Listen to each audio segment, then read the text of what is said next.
ইতালিতে অভিবাসীদের নিয়ে দেশটির সরকারের সিদ্ধান্তের বিষয়ে জানাতে সরাসরি যুক্ত হচ্ছেন সহকর্মী সাইফুল ইসলাম। সাইফুল, প্রথমেই জানতে চাই যে রোম যে সিদ্ধান্ত নিতে যাচ্ছে তাতে অভিবাসীরা কি কি সংকটে পড়তে পারে এবং বিশেষ করে বাংলাদেশি অভিবাসীদের চ্যালেঞ্জ কি জানাবেন।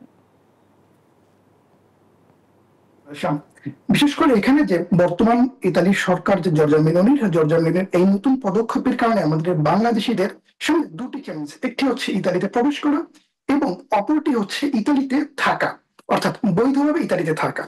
বিগত দিনে কিন্তু জর্জা মেলোনির সরকার পরপর 3বার অবৈধ অভিবাসীদের আলবেনিতে ট্রান্সফার করেছিল, যারা ইতালিতে বৈধভাবে থাকতে পারবে না তাদের। এখন হচ্ছে গিয়ে সেই প্রক্রিয়াটি কিন্তু ইতালির যে মানবাধিকার সংগঠন গুলো ছিল সেগুলো এটিকে তারা দ্বিমত জানিয়েছে এবং রোম আদালতে একটি মামলা করেছে এবং মামলার পরে রোম আদালতের নির্দেশে আলবেনিয়াতে পাঠানো অভিবাসীদের কিন্তু আবারও ইতালিতে আনা হয়েছিল। কিন্তু এইবার হচ্ছে সম্পূর্ণ ভিন্ন প্রক্রিয়ায় যে জর্জা মেলোনির সরকার আছে সেই সরকার তাদের এই প্রক্রিয়াটি আবার পরিচালনা করতে যাচ্ছে। এই প্রক্রিয়াটি হচ্ছে যারা নিরাপদ দেশ থেকে ইতালিতে প্রবেশ করছেন। এখন বান্ডেল থাকলে প্রতি সেনমানিতে টাকা বাঁচবে।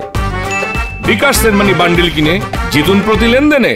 নিরাপদ দেশগুলো ইতালি সরকার যেভাবে তারা তালিকাভুক্ত করেছে সেখানে বাংলাদেশ সহ 13টি দেশ রয়েছে, অর্থাৎ যেসব দেশগুলোতে যুদ্ধ নেই বা যেসব দেশ থেকে এখনো তাদের নাগরিকদের দেশ ত্যাগের মতন কোনো পরিস্থিতির সৃষ্টি হয়নি সেই সব দেশকে ইতালির সরকার নিরাপদ দেশের হিসেবে তালিকাভুক্ত করেছে। এইসব দেশ থেকে আসা বাংলাদেশ সহ মিশর সহ অনেকগুলো দেশ আছে, 13টি। এইসব নাগরিকদের তারা ইতালিতে সবাইকে থাকতে দেবে না, অর্থাৎ তারা ইতালিতে আশ্রয় আবেদন করবে এবং সে যদি ইতালিতে থাকতে না পারে বা তার থাকার মতন কোনো কারণ যদি সে সঠিক কারণগুলো ইতালির সরকারের কাছে উপস্থাপন না করতে পারে তাহলেই তাকে নিজ দেশে ফেরত পাঠানোর আগে আলবেনিয়াতে স্থানান্তর করা হবে, যেটি হচ্ছে বিগত দিনে কিন্তু ভূমধ্য সাগর থেকে উদ্ধার করেই তারা আলবেনিয়াতে পাঠাতো।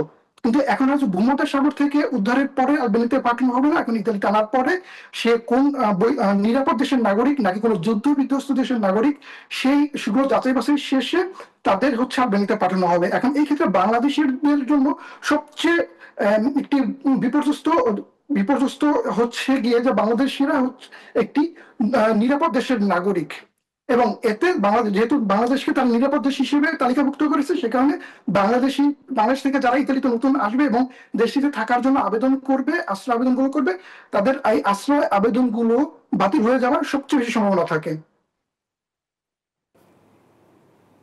ধন্যবাদ। সাইফুল, আপনাকে ধন্যবাদ আমাদের সাথে যুক্ত হবার জন্য।